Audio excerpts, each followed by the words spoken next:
Hello, everybody. Welcome to another episode on the challenges and triumph of online teaching during COVID-19 at the Female Educators Roundtable with your host, Debby Enoe, a teacher success coach, and another of my guests from around the world. This time she's from the UK, my fellow colleague. Welcome. Introduce yourself. Thank you. Hello, my name is Danielle Lloyd, and I'm the founder of the Teaching Entrepreneur Association. Brilliant. And I live probably about 20 minutes north of Brighton, which is in the south of England. Brilliant, brilliant. Can you just tell us about your business? What exactly do you do in terms of, tea teaching? Tea teaching. So teaching.com, it's T-E-A, and then teaching. That's because it stands for the Teaching Entrepreneur Association. So what do? I teach people how to teach, Debbie. So people who perhaps wanted to have a go at teaching, people that are budding teachers, new teachers, or even experienced teachers. And the site, the Tea Teaching site, is there as a membership site. And what I try to do is put in there all sorts of useful things like videos, there's workbooks, there's how-to guides, illustrations, all sorts of things. And the whole idea behind it is to support teachers because, let's face it, we're all overworked. We haven't got a lot of time. We've got so much on our plate. Mm-hmm. But this is done for those people that teach adults, not children. And also it's a place where you can get ideas, get support from other teachers. It's also got my agony aunt, the agony aunt who says if you've got questions and queries, but also if you want to share successes, things that have gone really well in your teaching. We love to hear from you in all of those sorts of situations.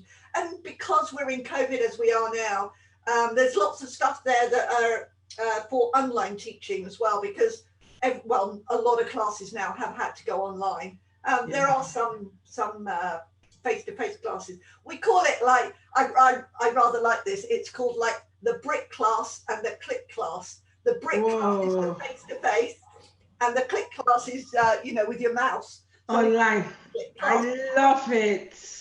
I love it. I love it. Okay. Can you, when we come up the program, can you just put your link on the page? Yes, of course. Yeah, absolutely. Yeah. Fantastic. That's really good. I'll have a look. That's very good. Although you say it's for adults, I do feel that once you're teaching, there'll be things that you could have that you could use, whether or not you teach in primary school or secondary school, because there would be something there. It may not be a lot, but there'll be something there because as educators, we all have things in common. Yeah, definitely. I mean, I'm qualified to teach in schools as well as post-compulsory. So after 19, I just choose to teach from 19. But yeah, absolutely. There's lots of crossovers. And there's also quite a lot of teachers out there that are primary and secondary teachers who want to teach in post-compulsory or teach adults the same way as it crosses back over from post-compulsory back to secondary or primary school. There are a lot of crossovers. Yes, definitely, because I've taught from the primary, the secondary, the FE and the HE, which is from primary all the way to university, and there's so many things in common. But once you have actually gone and teach at that level in terms of university and colleges, it is very challenging to go back to primary, because I've now gone back to secondary.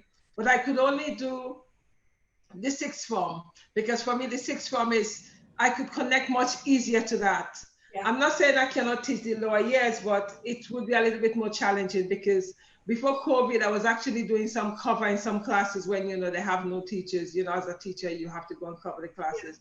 Boy, I had to say to the teachers, I said them in the staff room, you guys are good. There is no way. When I finished, I felt as if I ran a marathon mentally. It is exhausting because they don't know how to keep quiet. They don't know how to, it doesn't matter what you're giving them to do, It's just, they're at that age, it's just really challenging. And it actually reminded me when I first started teaching, I think, boy, I used to love the primary and the secondary, only secondary. But when you actually have gone off, you realize There's no way. Coming back down is much more challenging to come back down than going up. Going up is nice. I agree. But you know what's even more interesting about this COVID situation, Debbie, is how parents are now saying, oh, I didn't realize exactly what it was that you did all day, Yeah. every day. You know, that, Yeah. you know, teaching is just a little job. Actually, when they have to come in and do it, because obviously we're in lockdown, Yeah. it's actually they see the challenges that we face Yeah. every day. But you know, the interesting thing about that as well, they all feel that they could teach. But I need to remind them they were not teaching, they were supporting the child. Because and a lot of them seem to think that they were homeschooling. No, no, no, no, no. That's not homeschooling. Homeschooling, you have to write the curriculum in line with the national curriculum. Yeah. You didn't have to do that. You had the work sent home for you with your child. So all you have to do is support your child to make sure the work is done and give them examples. Absolutely. So, you know, this misconception people keep on having, I say, oh yes, I was homeschooling. Hell no.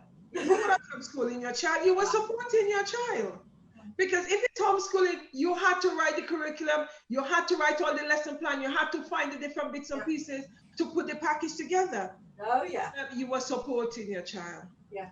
But the interesting thing is that you said, Daniel, that they actually begin to realize what their little diamonds were all about because they didn't know the child. No, no. And not to the extent that they do now, and not to the extent that they have to watch them and support them and show them, okay, this is your homework. Have you done it? Let me see what you've written. Exactly. Let me assess your work.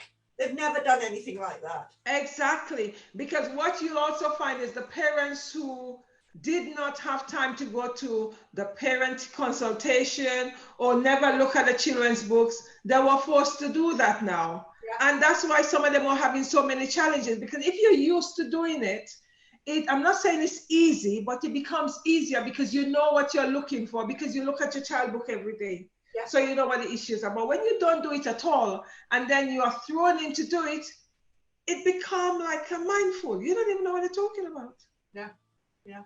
So it's been really, it's been interesting because it's only for a time they were singing our praises. They're no longer singing our praises. We now dots. Yeah. They're now criticizing us. They're now saying that we're lazy. They're now saying that, you know, who do we think we are? We don't want to go back to work. La-di-la-di-la, and the condemnation goes on and on and on. And it is quite sad.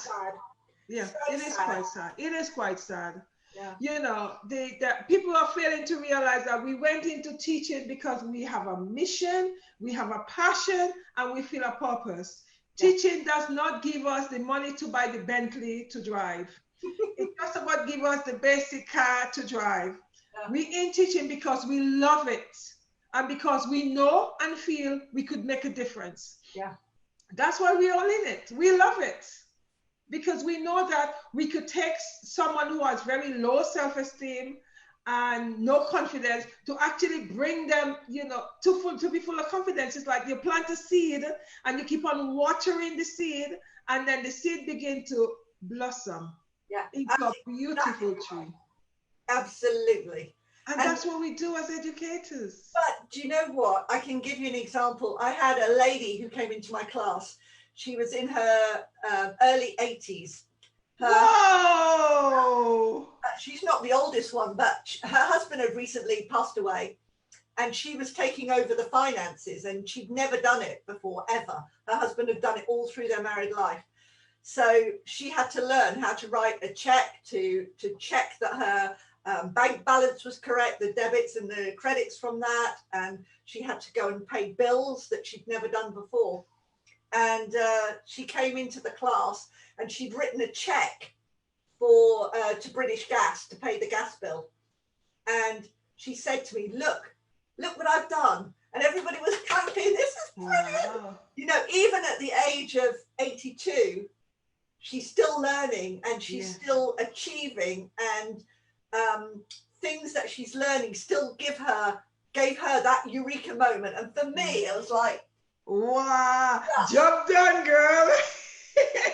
Fantastic. I mean, for me, it's just a small thing, but for her, it was everything. Exactly.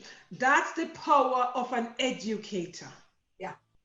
Oh, yeah. That's the reason why I keep on saying we do these things because we have a passion, a mission, and a purpose. Absolutely. Because it gives us the pleasure to seeing that taking someone who didn't know anything to someone that said to you, gosh, you've made a difference. And it's a powerful thing because it makes you realize that you are doing your job and you've done it well. No amount of money could compensate for that. No, never in a million years. That lady can do banking now. Exactly, exactly. She can bank all her stuff. She doesn't need anybody else to help her to do it. She can do it herself, which is exactly. And the independence that brings for that woman. Oh, yeah. The power, she's actually regaining her power again as an individual of having and the control of doing what her husband used to do for her. And now she's able to do it herself. She doesn't have to ask anybody. No. That's the beauty. Or you have someone who couldn't read and they're able, they were constantly taking their private letters to someone to read for them. Yeah. And the day they're able to read, it's like, wow, I don't need to take anybody. And those are some of the beautiful moments we could all share in terms of teaching. Absolutely. And it makes you think, whoa, that's why I'm doing this job. That's the reason why I'm always doing this job, because if it's the pay, I will not do it because the pay doesn't give us anything at all. But the moments of knowing that you're helping someone to achieve a goal they always want to achieve, it's a beautiful moment. It is, because do you know, Debbie, there are millions and millions of people in this country who cannot read or write to the age of a 7-year-old. I mean, probably, I don't know, the last time I looked, it was about 6 million. It's probably more than that. And even more than that can't do numeracy, so maths. Yeah, basic. At the age of a 7-year-old. Yeah. But, if you think about it in everyday life, if you can't read, how do you actually plan a trip from here to, say, Edinburgh? Exactly. How would you do that? Yeah, you cannot read the basic things, eh? And also going into a supermarket, if you can't do the basic maths, how do you know whether buying 3 separate bananas is cheaper than buying, I don't know, a bunch together? Yeah, yeah. Of them, or buy one get one free. Is that a better deal than 20% off? Yeah. That's the thing. And as educators, when we are able to take someone from unable to being able to, whoa. Absolutely. Whoa. And being able to unconsciously, that they just, oh yeah, I know how to do that. Exactly. That's powerful. That's powerful. That's the reason why we do what we do. Yeah. And the other thing is working online have been very challenging for most educators because we have not been trained on the online platform. We have been thrown on the online platform, and as educators, we do not sink. We find a way of swimming, whether or not it means we have to paddle until we get to the other side. Yeah, it's true. Exactly. So we are always ensuring that we paddle, and we did that. And educators out there, you need to stop beating up on yourself. You need to embrace you have to embrace your glory, because you came from knowing nothing or very little to being able to maneuver the platform, manipulate the platform, and still know a little bit more than your student, because you have been forced to go onto YouTube and learn what you had to learn. When the student actually write on the screen and you realize you don't know how to do it, you think, you know what? I am going to make sure I'm one step ahead of you. So you have to go into YouTube and make sure you learn it and know how to do it. So next day you come proud and thinking, I've got it. Yeah. So, I mean, if you're going to work online, if you're going to do an online course, or you're going to work with a webinar, or you're going to create videos or whatever it might be, you have to make sure you know the technology inside out, because not only are you going to be teaching it, but your students will say, how do you do that? Yeah. And so if you don't know how to do it, how are you then going to teach? Exactly. If a student at the other end has no idea of, how to use it. I mean, in simple terms, it's like using a calculator. So, if you're there in a, as I said, in a brick class, and you've got a calculator, you can say, okay, pick it up and press these numbers now. Okay, and now press that one. You can see what they're doing. If you're doing a technology, you know, if you're doing a class where you're using, I don't know, like we are Zoom, and you don't know how to use Zoom or how to put people in breakout rooms, for example, to make groups. If you don't know how to do that, or you don't know how to use some of the software, the apps, the programs, then it actually detracts from the teaching. And it means also that if you don't know it, how can you expect your students to know it? Exactly. And the interesting thing about that is it means that you were not taught that, so you need to teach yourself. So as educators, you need to give yourself a pat on the back because you didn't know that and you had to do it. For me, I had no idea. Although I used to teach IT at one stage in life, I had to come back and thinking, okay, what do I do with this online platform? You know, I didn't have a clue. So I know in order for me to actually teach my student, I had to give myself a crash course. And that crash course was, thank you, God, for something called YouTube. YouTube, brilliant. And on top, so not only are we teachers, so we learn the skill of teaching, we also are subject specialists because we need to know the subject, obviously, that we're going to teach. And then thirdly, we now need to be IT experts because we need to be able to do that.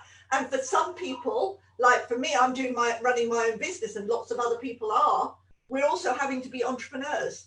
So don't ever say to me that teachers are, you know, it's just a bit of teaching, because we have to know so much in order to ensure that we give our students the best that we can give them.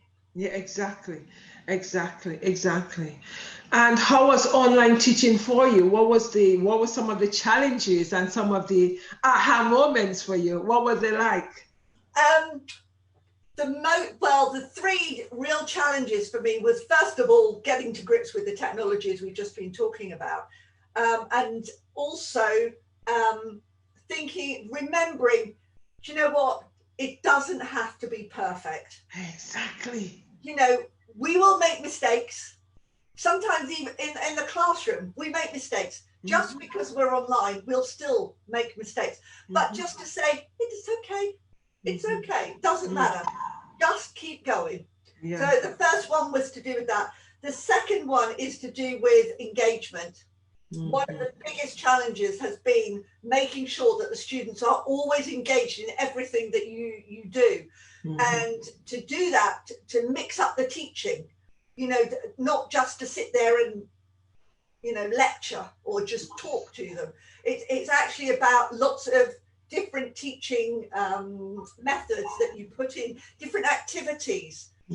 Making sure that the hook to hook the students in is something that they're interested in, they understand, they find it fun. So there's all of that. So that was a second challenge, if you like.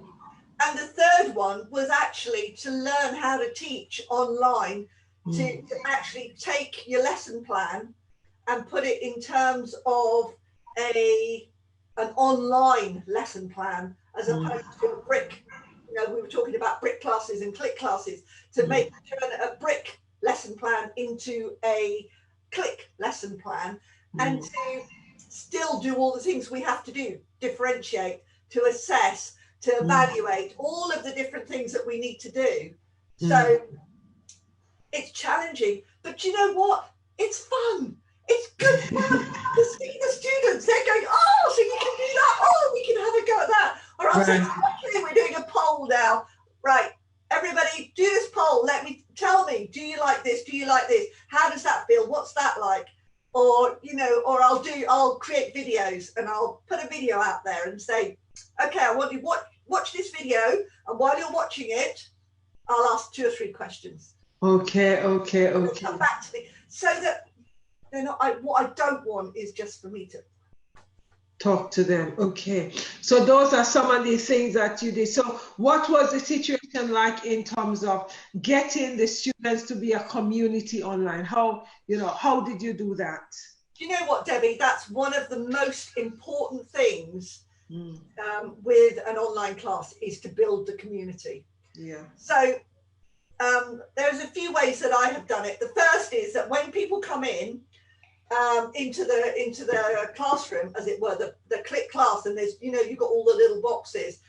What I tend to do is turn off them all, so everybody's muted.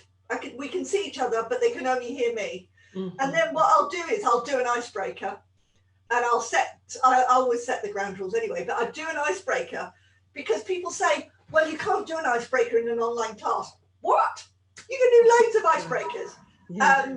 And so I'll do an icebreaker, and I'll unmute people, and I'll get people to chat. The other thing is, if you're going to do an online class, you need to know how to do breakout rooms, because in smaller breakout rooms, people will start to chat. Yes. They don't have the opportunity, you know, right, I'm just going to pop and have a cup of tea. You don't get the opportunity to do that. Yeah. So I'll put lots of little breakout rooms, and you can hop into all the different ones. So yes, you can give advice, you can teach, you can support, you can develop, you can do all of these different things. So that's just a couple of ways that I do it.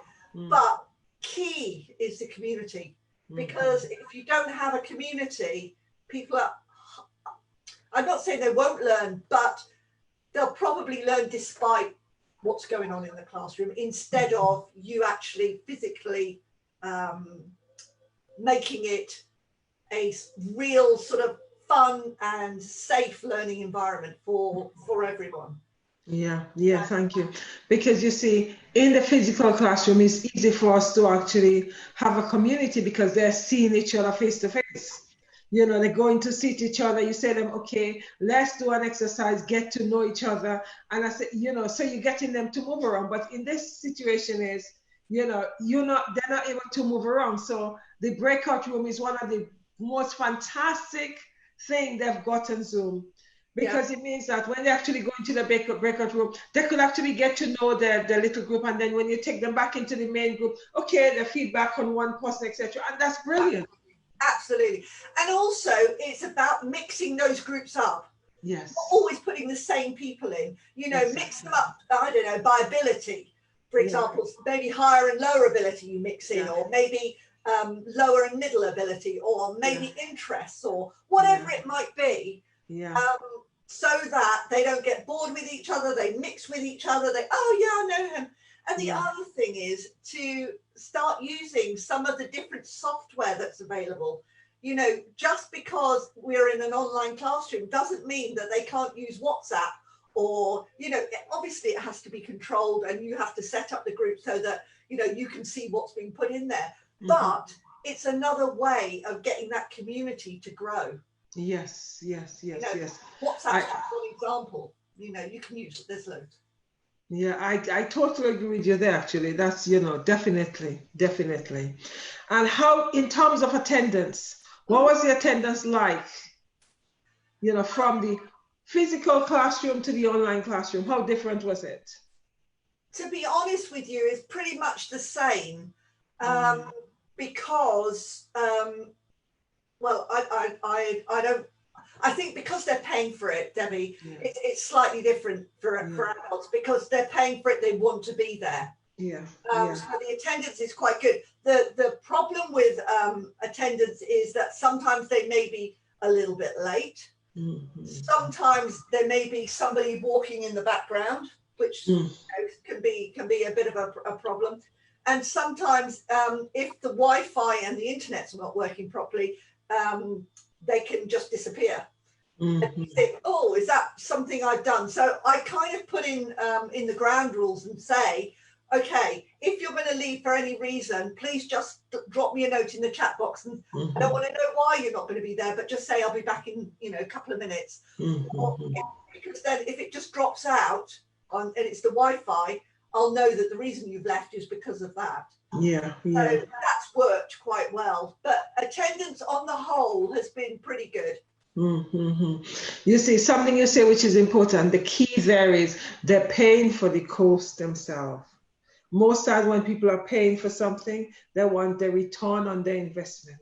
That's exactly right. That is true. Whereas with the school, you'll have, you know, there are various reasons, you know. And the other thing about it is, did everybody had access to, you know, access to the internet or, devices? Do they all have devices to have access to the course? No, that's another big challenge. Not only is it about knowing the technology, but getting onto the Wi-Fi if it's a good enough signal. And the other thing is that people come with all different types of computers. So there's Apple and there's PC, then there's tablets, there's iPads, there's phones. So they come with lots of different technology that we are trying to manage within the class. So somebody joined one of my classes and they were on an iPad, which was fine, but they couldn't do some of the things that we could do because the technology in the iPad didn't allow it. So not only, and then maybe they don't use it very often, so they weren't sure about, where all the functionality was. So again, issues with technology is a huge one. And, again, as teachers, we have to know not only how to use Apple products, PC products, tablets, smartphones, Galaxy phones, all these different ones, because that's how people are accessing our courses. Yeah, exactly. So we have to have some idea, or, in terms of, if you don't have idea, how to tell them to get the knowledge or the understanding they need for that particular piece of device. It is so very true. It is so very true. And I suppose with adults, there were not any or many behavior issue, right? No, don't you believe it? Don't you believe it? Really? I wish, Debbie, I wish. That's why, for me, ground rules are so important. Yes. Because I have to say things like, and it should go without saying, Debbie, but I do say this to my students, things like everybody's voice is valued, everybody's opinion is valued, and we don't talk over each other, all these kind of things. Any of the 9 characteristics of the Equalities Act, I don't want anybody in my class who's racist or sexist or whatever. That, and what happens is if somebody breaks those rules, I can say you signed up to those ground rules. And I mean things like the phones. Oh dear Lord, I have to say, do not use your phone, switch them off. You're not allowed to text, and also because it's an adult class, I'll say to them, okay, when you were in a class, what upset you? What would wind you up? And they'll say, oh, punctuality is always a one, or somebody eating a bag of crisps right next to me. There are things like that. So we can add those into the ground rules, which means that if the students are saying them, they take ownership of them, and then I can use them. But yeah, I've had incidents where people have been rude, people aren't involved in the class, or they keep walking out and then coming back and walking out. And I found out later this chap was talking to his girlfriend on the phone, and he was outside, kept going out to chat to her. So, there can be issues, within a class. I've had somebody who was of a particular political party and was mouthing off, I have to say that, against some other students that were in the class. And I had to stop the class after 10 minutes, send everybody out for a break, and then call this particular person who was voicing her political opinions in and say, not in this class. It is not acceptable to do that. And I said, if you want to do that, that's fine, but you have to leave the class. Wow. It's amazing, eh? I really thought that we would have less of that because you're dealing with adults. It's not probably as prevalent as it is in schools, but people have this idea that it doesn't happen, and yes, it does. And you have to having the ground rules is so important, because you can then, I actually make them sign them. I do them on a big flip chart and I make them sign them. Right, so I say, look, that's your signature. You said you agreed with this. Okay, so how are you doing it now? The fact that it's online, how are they signing it? They're signing how? Yeah, that's a good question. So what I do is I do the ground rules still, and I put it on a PowerPoint, and I put mine in, and then I open up the PowerPoint and I say, okay, tell me what you'd like to add in. And so they give me some more, and then I say, okay, is everybody happy with this? they say yes, I say, okay, please confirm that you're happy with that in the chat box. And so what they do is they say, they actually physically type into the chat box. Okay. And I then take a picture of that, and then I keep it, I send it out to all of them. So I'll say, you agreed with the ground rules. Okay. And maybe that's rubber stamping it, Debbie, I don't know. But it's not until you need it that you realize how important it is. It is very true, because I remember when I'm teaching in, you know, I still do that now anyway, because I teach sixth formers. I say to them, one of the most important things for me, the first day we start the lesson is, you know, expectation / ground rule. And I would put the ones I have in my head, and I say to them, okay, you guys would have to put the others with me. When you put that, that is what you're signing up to. Yeah. And I do, you know, I did get the secretary to type it, and they all have a copy. They need to sign it too, because it is so important. And there's one in the classroom, because very often the students, when they start, you know, talk over each other or put down each other, you know, you just remind them, hello, remember you sign up to that. Absolutely. And like you, I do think that it is essential, whether it is online or offline, they need to know the expectation, because we will have situations where the students think that this is what you expect. That's their thought process, but that's not what you expect.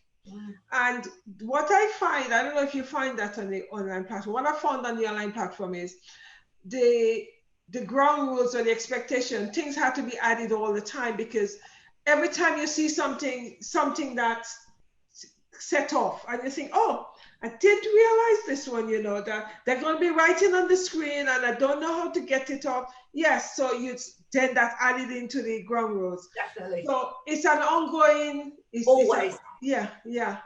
Ground rules are never fixed. There are some that you may take off, some that you may add in, some from you as a teacher, some from the students. Yeah. But the key thing is to make sure that the students take ownership of them. And every time you change them is, in my opinion anyway, is to get them to sign in the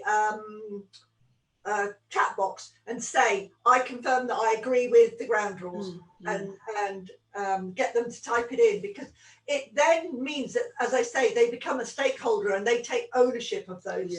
Yeah. Those definitely. Yeah, I totally agree with you there, because it is so important. Yeah. In terms of you don't connect with the parents anyway, because they're adults. Yeah. No, I don't really connect with the parents. So that's one thing that, you know, you don't have to deal with. Yeah.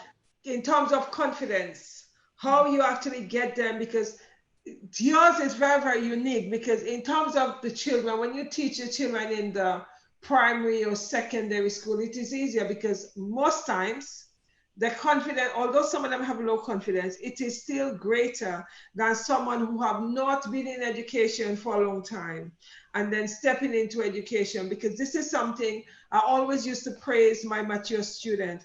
I thank them for coming through the gates of the university or the college, because it takes a lot to know that you cannot do basic reading and basic writing, etc. when I was doing that, and basic maths, and you actually come into the classroom, and some of the students you're sitting there with could be the same age as your children, because they could be 18 and you are in your 50s, and you're in the same group as them. So it is so important that for me as an educator, I have to acknowledge these mature students and thank them for actually coming through the gates of the institution, because it takes a lot in terms of their confidence to come into the classroom. Yeah. Sometimes, I mean, imagine the situation where somebody's coming back to a college where perhaps they were expelled from or suspended from, and they're actually coming back to the same college to learn, and the feelings that they have. But it's not just that, it's all the baggage as well that they've got, the barriers that they've got, even before they get into the classroom. You know, the things that it may be financially, it may be that they've got, they're a carer or something like that. There are so many different things that they have to overcome. And now they're walking into the classroom and they are so nervous, so concerned. They don't know what to expect. Is it going to be like school again? Is it, you know? And I think as educators, our job is to make sure that the social environment that they walk into, whether it be a click class or a brick class, is conducive to learning in such a way that it is fun, it's approachable, it's inclusive, it feels so different from a school class, and that they really are able to learn in a safe environment. You know, with Maslow's triangle, moving people up to the self-esteem, you know, the next levels up. You know, will my fellow students like me? Will my teacher think that, you know, I'm able to achieve? All these different things that are going on in behind the scenes before you even get in the classroom. Yeah. And it's so important for us as educators, so that the minute they come into that classroom, they feel safe, they feel happy, they're going to have some fun, they're going to enjoy it, and crucially, they're going to be taught in the way that they learn best. Yeah. That is so very true. It's deciding factor in terms of, taught as they learn best. That actually increases the confidence for them as well. Definitely. A lot. Yeah. I mean, that is my mantra, Debbie. I believe very strongly that if somebody is taught in the way that they learn, magic happens. Yeah, the magic happens. Yep. Absolutely. Yeah, I so believe that. And the interesting thing about that is this is what the online platform have actually forced us as educators to do, to differentiate a lot more than we were doing in the physical classroom, because the students are taking ownership to some extent, whether or not consciously or unconsciously, because some students, especially in the primary and secondary, they're deciding that, you know what, I am not turning up today. I am not putting on my camera. I don't have to talk to you with everybody else coming later. So as we know differentiation, as much as we differentiate in the classroom, the online platform have forced us to differentiate even more, whether or not we want to or not. It happens because the students are making the decision. Yeah. You have still got different levels of ability. You've still got, learning difficulties and disabilities. You've still got people working at different paces. You've still got different interests. There is still all of this going on. Yeah. And just because it becomes a click class as opposed to a brick class does not mean that it evaporates. Exactly. And the thing is, the students are forcing us to embrace the range of differentiation. Yeah. Oh, yeah. Absolutely. And instead of worrying about it, embrace it. Yeah.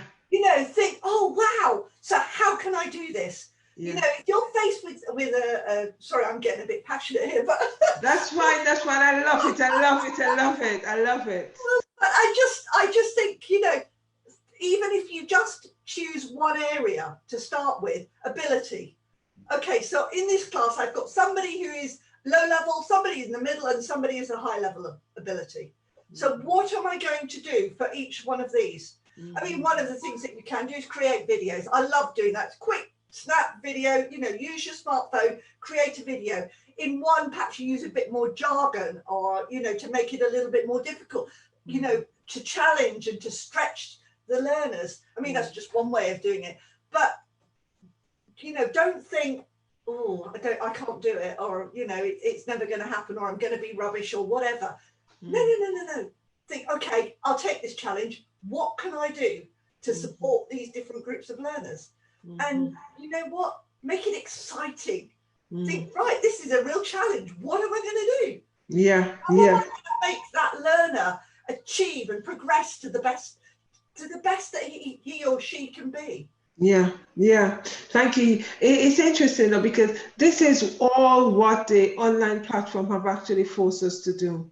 Force us to be innovative and creative a lot more than we used to do in that physical classroom. Yeah. Oh yeah. And it's tiring, Debbie. Yeah. I think working as an online teacher is actually probably more demanding Yes. than as a brick class teacher. It is. It is, because just think in terms of your lesson plan had to be completely changed, fit into the online platform.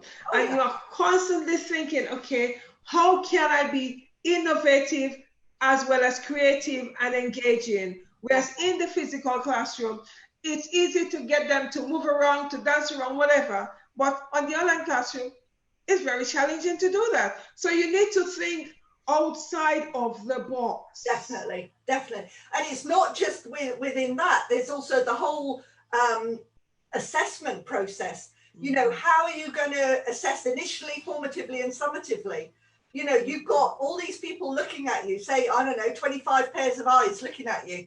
Oh my goodness, that's 50 eyes looking at you. Oh my.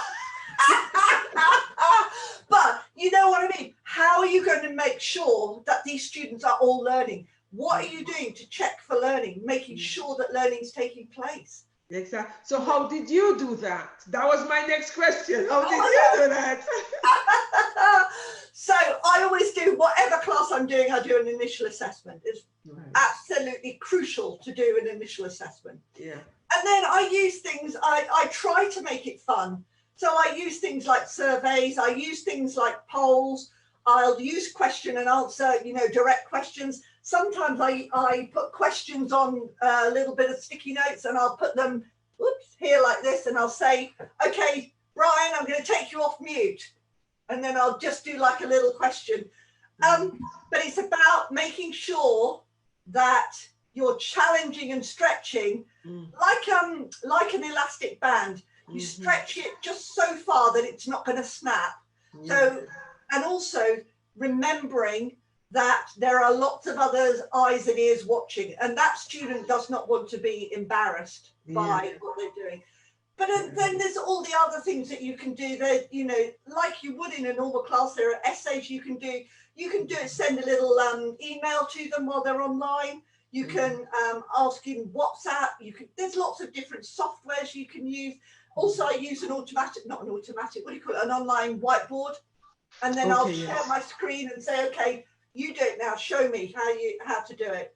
And you know, I'll say, okay, Bill's going to teach us how to do this. And Bill gives it a go, and I'll go, okay, so come on then, Sue and Khan and all the other people. Okay, can you help him? How can he do this? So ways of doing. I mean, I've just hit the tip of the iceberg, as it were. But learning. Don't be frightened of it. Yep. It is so very true.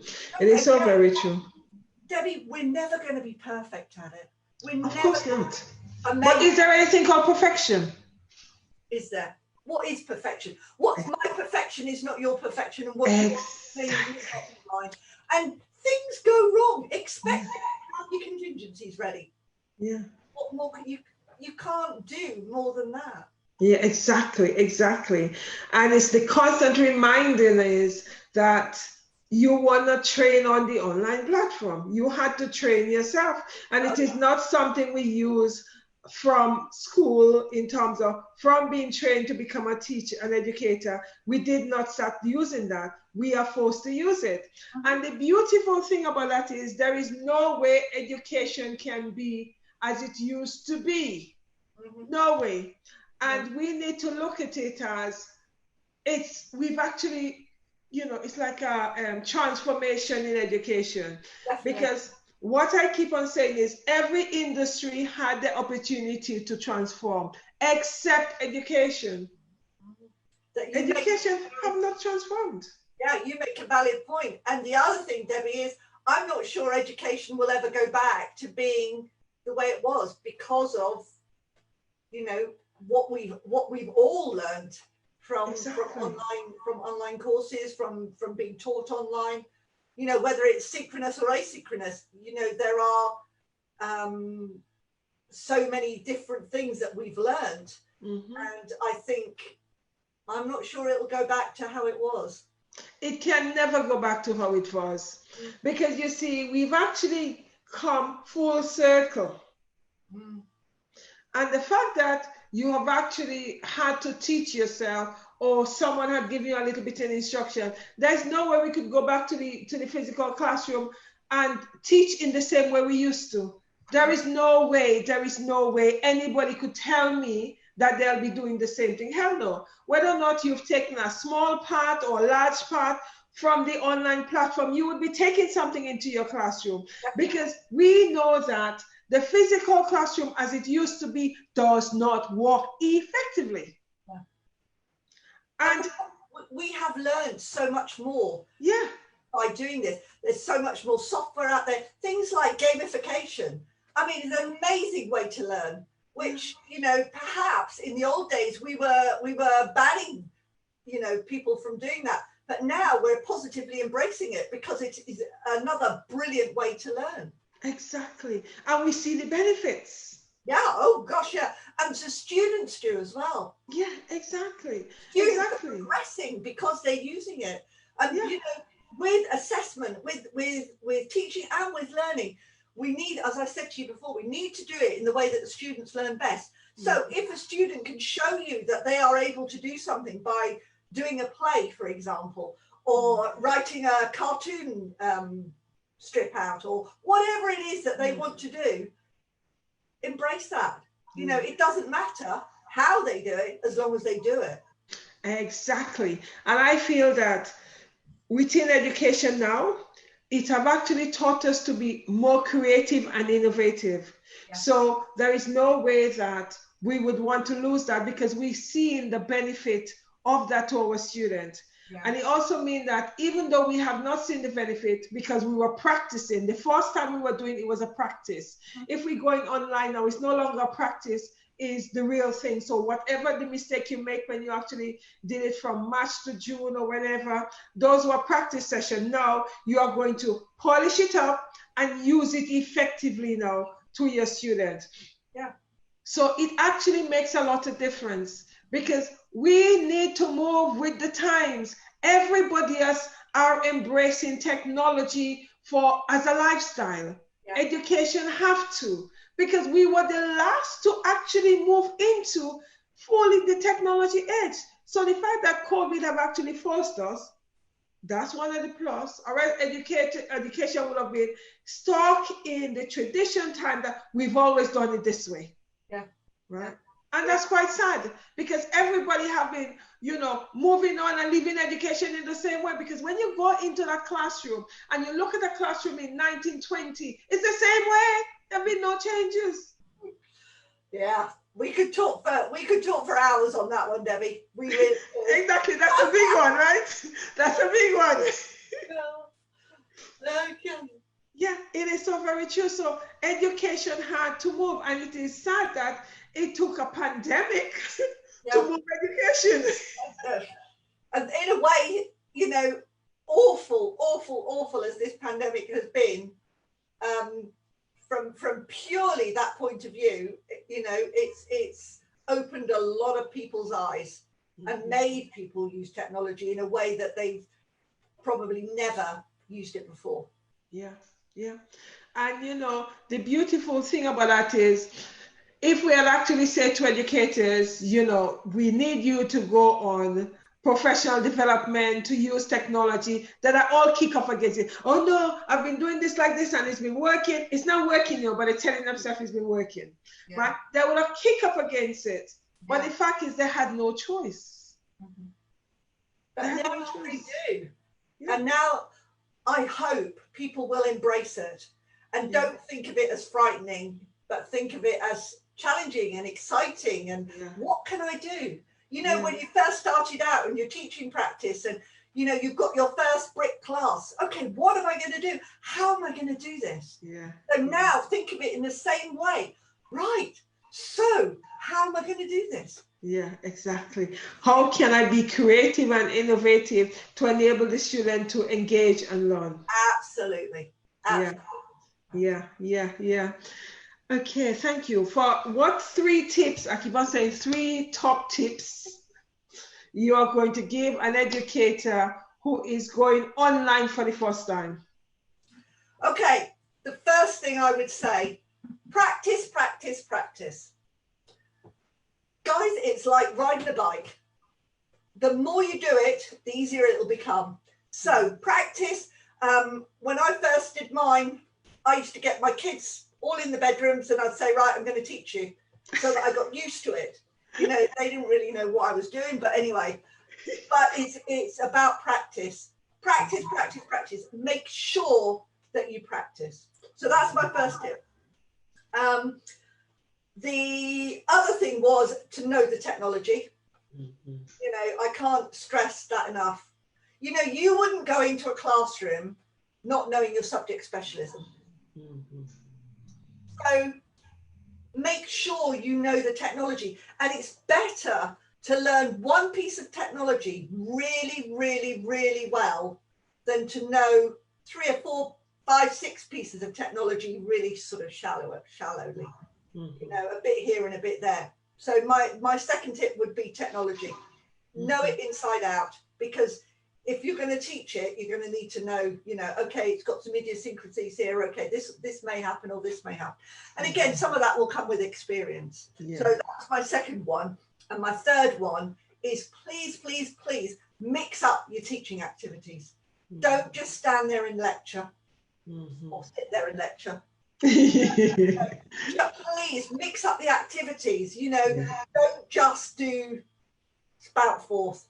Because students won't learn. They really won't. They may learn despite your lecturing, but yeah, they'll just go, okay. So what? You know, or fall asleep. 3 tips. And the beautiful thing about it is they have control. They decide to mute you. They decide to switch off the camera. They're doing also because they're in control of this whole environment. We have, you know, one of the things educators are suffering from as well, because we've always had control over our classroom. And when we don't have control over, you feel totally lost. We are obsessed, control obsessed, I keep on saying. That's what educators are. We are control obsessed. It's true. There's no educator out there who tell me they're not control obsessed. We all are. Because in our classroom, we know where everything is. Yeah, and it's difficult. You don't have that control, that authority really. In a the only thing you can do is to check. You know, is to try and keep on top of everybody and say, okay, are you with me, Bill? Bill, I'm just going to unmute you. Can you just say again what I've just said to you, so that you know I know that you've got it? Or Bill, can you say that in your, you know, in a different way, or something along those lines, to make sure that everybody's, you know, staying engaged. I understand what you said. Debbie, we've got to think outside the box. Yep. We've got to be creative, we've got to be inspirational, and we've got to think outside the box. Yeah, it is very, very true. And I think this is the time for educators to shine. Yeah. And, you know, why not? You know, we are damn good at what we do. You know, why shouldn't we shine? Exactly. We are brilliant. You know, there are teachers out there who are incredible, who go that extra mile to make sure that that student achieves. You know, it is true. Yeah. It is very true. Thank you. What is your opinion in relationship to schools? According to our government here, schools are going to be opening in September. And there have been a number of hammering by the press when educators are saying, oh, they're not happy to go into the physical classroom because, you know, they don't feel that things are sorted enough. They don't feel that there are enough PPE, you know, and in terms of how safe it is, etc. And as a result of that, we've been called names that we are lazy. Who do we think we are? La, la, la, la.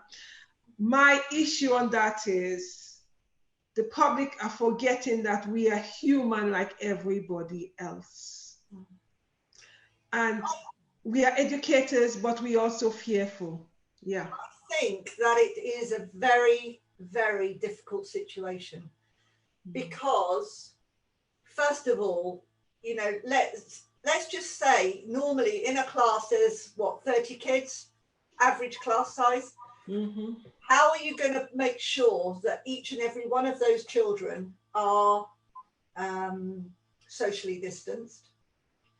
That's the first thing. There isn't physically enough room to be able to do that. Secondly, if there is enough room, they're going to need to be more than one teacher in a classroom, because that is just huge. So I think there are difficulties on that level. Secondly, I don't believe that the government has given us enough guidance as to how we are supposed to teach groups of children effectively within this pandemic, and whether, you know, we are putting them and us in danger. I don't know whether we are or not. I don't think really that it's to do with teachers not wanting to teach, because teaching is like a vocation, and it's very much like nurses and doctors would do. You know, you want to help. Well, in my experience, you know, I want to help my students. I want to get back in the classroom. I want to do the best I can for those students. So I think the biggest issue is all the mixed messages, and it hasn't helped with the A-level and the GCSE fiascos as well. So it's a very difficult situation that we're in. I personally would love to see the classes going back, but the only way that I would love to see them going back is if people can assure us that it's safe. Because, you know, our first priority has to be our health. You haven't got your health, you haven't got anything. Exactly. It is very true. In terms of self-care, how did you ensure that you stay on top of self-care while you were teaching online? I think one of the biggest things for me is to remember that it doesn't have to be perfect, that I'm not perfect, and that I do the best I can do. And yeah, there'll be times when I slip up, and to actually evaluate after I've done a lesson. And I talk to my family. I've got a mentor that I talk to, and some days I'll walk away thinking, do you know what, that was pants. That was seriously bad, Danielle. That was pants. And then other days I'll go, yes, that was a good section. So I try to weigh up, you know, as you said, Debbie, we're human. Yeah, exactly. And also I try to remember it's not, I'm not doing brain surgery here. You know, I'm trying, I'm doing my best to help somebody. Yeah, that is so very true. Another thing with the fact that we both English, I could talk about the A levels. Yeah. Another thing with the results, the A level and GCSE results. What were your take on that, in the sense that when the result came out, the whole country realized that they were downgraded by 2 or 1 in different cases. The fact that the educators who've taught these children for 2 or more years, their authority have been undermined. What are your thoughts on that? How dare they? How dare they? And, you know, I saw a report somewhere, one of the kids said, you know, we're not algorithms, we're humans. Yeah. And the teachers know us. No teacher, I don't believe, no really good teacher is going to put a student forward for a degree course or out into the world to do a job or into an apprenticeship or whatever, if they're not ready. If they're not, otherwise it's saying, I'm just giving you a bit of paper. And teachers don't do that. So I think, and also, where is the trust? Where is the trust in our teachers? Yeah. You know, teachers work damn hard to ensure that each and every child is challenged and stretched to the best of their ability. And how dare somebody take that away, not even knowing the child, based on some algorithm, or, you know, somebody who doesn't even know the child or the circumstances or whatever. You know, and yes, okay, 1 or 2 may get through, you know, but then again, 1 or 2 may get through in A-levels. Who knows? Exactly, exactly, exactly, exactly. For me, the insulting thing is, as you say, is the undermining and a slap in the face. It's like they're basically it's telling the whole world that we don't trust our educators, so we have to use this machine to actually downgrade the result they put on the students' paper, bearing in mind they've taught the students for 2 years. And also, not only have they taught them, but Ofsted have been in and checked. They have been checked by Ofsted. Ofsted have come in and said, okay, this school is good, or this school is whatever. Yeah. So if they are that unhappy with the teaching, the quality of teaching, and the progress and achievement of students, then surely that school should be in special measures, and Ofsted would be in there checking them anyway. So why then do you put us through Ofsted to then take it away because Ofqual decides to use whatever system that they, I don't know. I don't know. It's just, I just think it's just, you see, I just think it's wrong. And I also feel that what the message they give out to the whole world is, we do not trust our educators. We don't think they're qualified enough. We don't think they're good enough. We don't think that we could rely on their judgment. Yeah. But what does that say to a teacher who gets up early every morning to do some more marking or prepping and planning, who works over the weekend to ensure that they come up with a creative way to teach their students? Yeah. They're saying actually the government and Ofqual are saying, we don't think what you're doing good. Exactly, exactly. And you know, the interesting thing is at least they actually saw sense. But what I find is annoying is the education minister is apologizing to the parents and the students. What's about the teacher you've just undermined? Those are the people you should be apologizing to, because we are the ones that you think that we are not capable. That's the sad thing about it. And also, who's picking up the pieces here?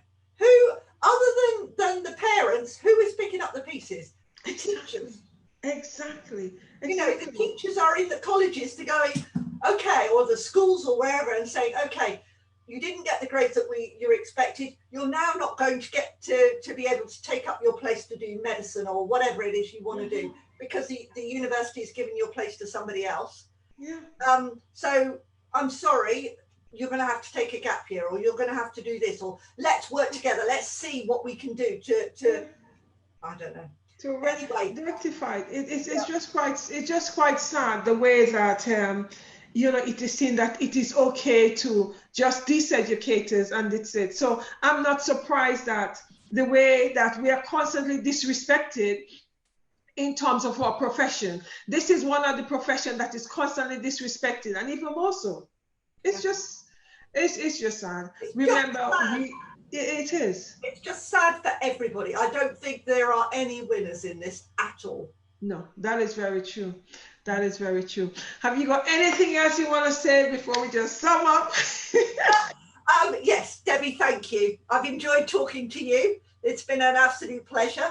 And for anybody watching, teaching rocks. I second that. I second that. You have to love it to be in it. Yeah. And every day I come on the show with an educator, and every day people are seeing the beauty of what we do. We are demonstrating, as much as sometimes we get frustrated because we're human beings, but overall we love what we do. Absolutely. And, you know, it's a situation where people need to see where we're coming from before they start condemning us. Yeah. Or start saying, sorry. I was just going to say, take a day in the life of a teacher. Yes, I would love some of them to come and follow me for a whole day in my classroom to see exactly what we do in terms of, especially when you're teaching in schools, that when you want to go to the toilet, something as basic as going to the toilet, that sometimes you cannot go to the toilet unless you have teaching assistants in your class, or you find a teacher who is on the corridor that could cover your class, or else you have to wait until break time. This is basic. in every profession that if they want to go to the toilet or the restroom, they just go. We cannot just do that. And these are things people take for granted. As educators, we have to think twice, three times, because the minute you leave your classroom, when you come back, is riot in your classroom.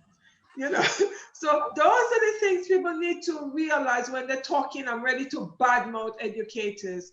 We are not moaning about it. We just putting the record straight, because everybody feel that they could teach, and everybody feel that teaching is easy. Everybody feel that educators have so much time off. People feel that we don't have enough things during the daytime. Please come and spend a day in any educator's classroom. Also, when they're on holiday, the so-called holidays, come and spend a day with us, and you are going to see the planning and the marking and everything else that goes on to become an educator. Because we just don't want to be just an educator. We always want to be an outstanding educator, because outstanding is what we are, because we need to give the best to our students. Definitely, definitely. Thank you very much, Daniela, and thank you very much, Facebook audience. Please share, like, and comment. And I'm actually bringing to you some of the things educators do.